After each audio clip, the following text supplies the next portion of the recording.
السلام عليكم. أهلا بيكم. لو أول مرة تشوفوني أنا سارة ودي قناة وصفاتي.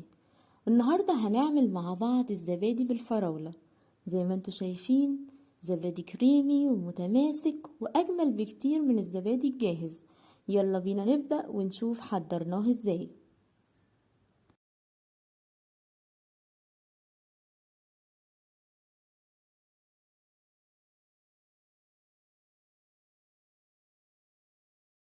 أول حاجة هبدأ أجهز الفراولة.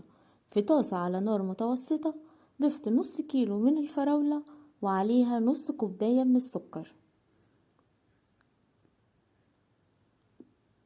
وهقلبهم واسيبهم يغلوا مع بعض كويس جدا، والفراولة تبدأ تستوي معايا وتنزل كل المية اللي فيها.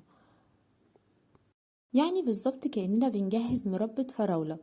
وطبعا ممكن نستبدل الفراولة بأي نوع من الفاكهة انتوا تفضلوه.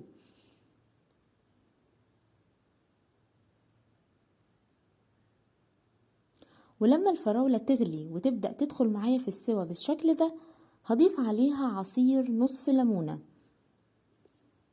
كده الفراولة خلاص بقت جاهزة معايا.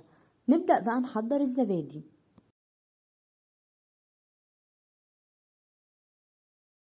في حلة على نار متوسطة ضفت نص لتر من الحليب وهبدأ أقلب فيه بالشكل ده.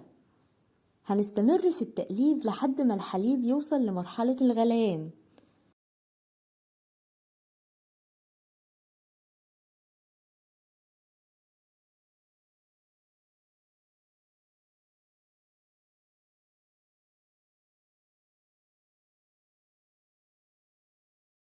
ولما الحليب يغلي معانا بالشكل ده هنوطي النار عليه تماما وهنسيبه لمدة 3 دقايق. مهم جدا الخطوة دي بحيث ان يتبخر كل السوائل اللي موجودة في اللبن. وبعد كده هنرفع الحليب من على النار ونسيبه لحد ما يدفى، مش يبرد تماما. مهم جدا ان الحليب يكون دافي. بعد كده هاخد جزء من الحليب واضيفه على معلقة كبيرة من الزبادي او نص كوباية زبادي. يعني نص لتر من الحليب هياخد معايا نص كوباية من الزبادي. هقلبهم كويس جدا. الخطوة دي مهمة عشان الزبادي يطلع معايا كريمي ومفيش فيه اي تكتلات. تقدروا طبعا تضاعفوا كمية الحليب. انا هنا استخدمت نص لتر من الحليب، تقدروا تستخدموا لتر كامل من الحليب. اللتر الحليب بياخد كوباية من الزبادي.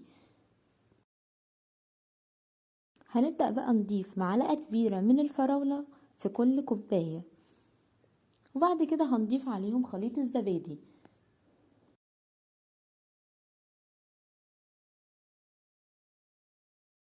مرحلة التخمير او تسوية الزبادي بقى عندنا طريقتين. الطريقة الاولى ان احنا هنحط الكوبايات بتاعتنا في صينية وهنضيف لها مية سخنة وهندخلهم في فرن دافي، بمعنى هنشغل الفرن يدفى ونطفي النار. بعد كده هندخل الزبادي بيقعد معانا من 4 ل5 ساعات.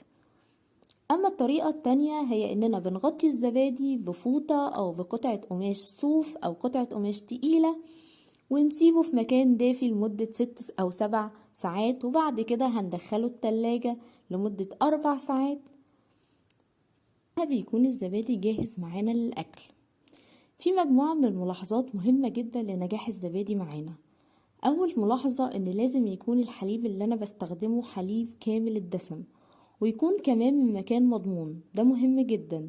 تاني ملاحظة درجة حرارة الحليب قبل ما اضيفله الزبادي.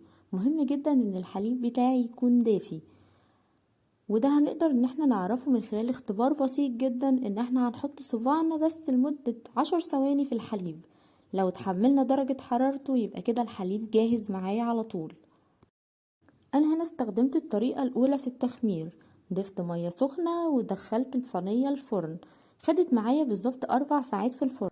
بعدها دخلته التلاجة لمدة 4 ساعات كمان، وده كان شكله بعد ما خرج من التلاجة.